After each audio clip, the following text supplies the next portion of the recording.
wabarakatuh. Perkenalkan, nama saya Ria Ulandari dan teman saya yang bernama Huzaimah. Kami dari kelompok 6 akan membawakan materi tentang ketidakjelasan dalalah dan tingkatannya, yaitu dalalah ghairul lafziyah yang terdiri dari 4, yaitu khafi, muskil, mujmal, dan mutasyabih, yang akan dijelaskan oleh rekan saya yang bernama Huzaimah. Assalamualaikum warahmatullahi wabarakatuh. Kali ini kita akan membahas tentang ketidakjelasan dalalah dan tingkatannya. Mulai dari sisi pengertian secara bahasa dan secara istilah. Kemudian dalalah ada dua macam, yaitu dalalah lafziyah atau wadihah, dan ada dalalah ghairu lafziyah atau wadihah.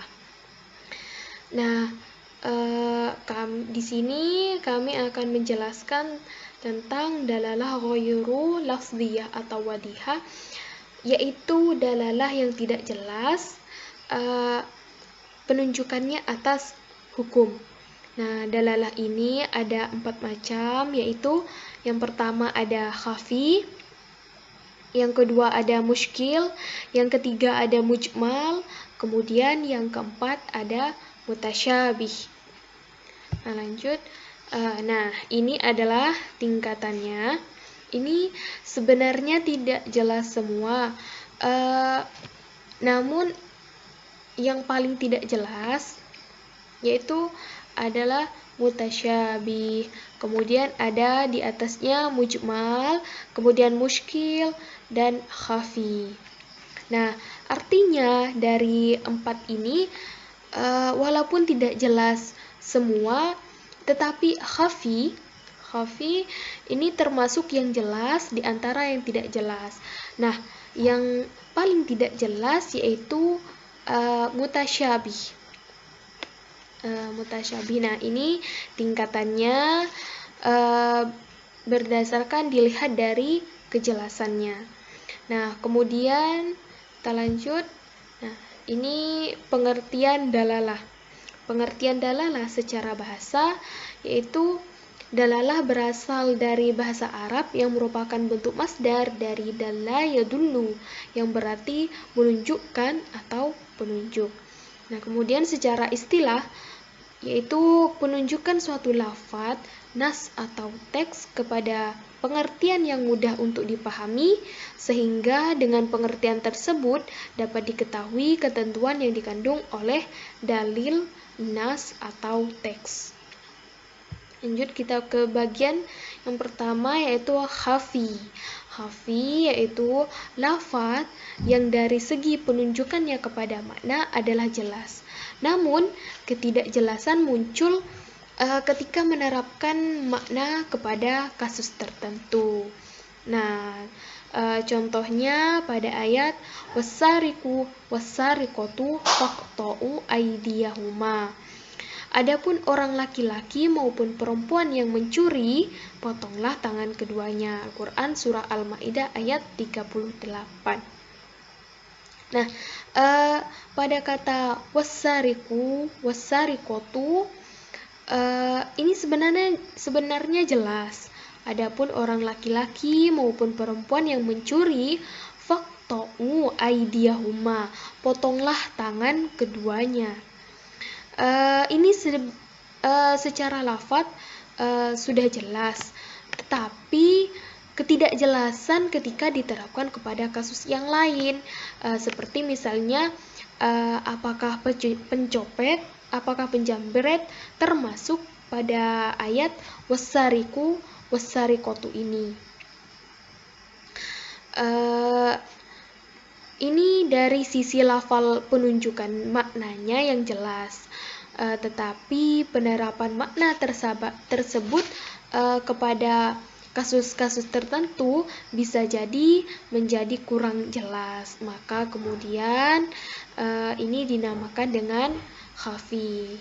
Lanjut kita ke yang kedua, yaitu muskil. Muskil yaitu suatu lafaz yang dari penunjukan maknanya terdapat ketidakjelasan sehingga muncul beberapa perbedaan pendapat dalam memahami lafal tersebut.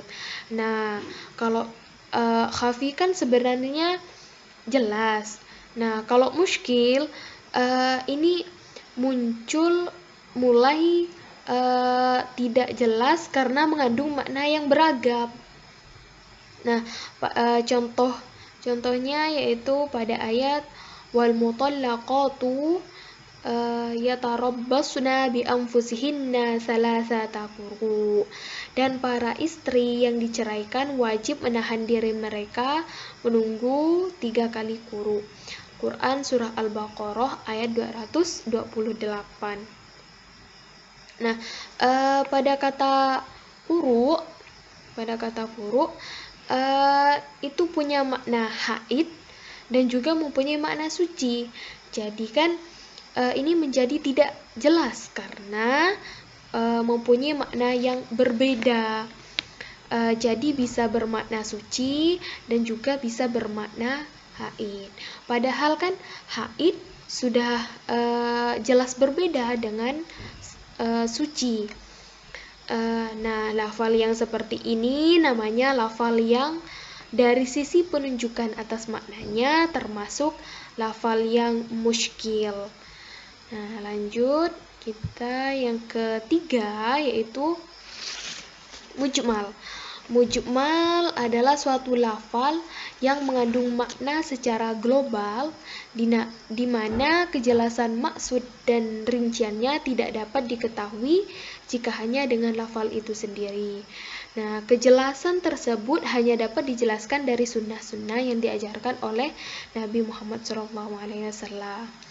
Nah, contohnya pada ayat wa aqimus shalah wa atuz zakah.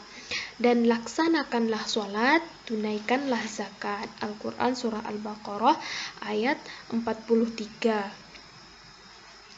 Nah, pada kata wa aqimus shalah ini bersifat global, laksanakanlah sholat.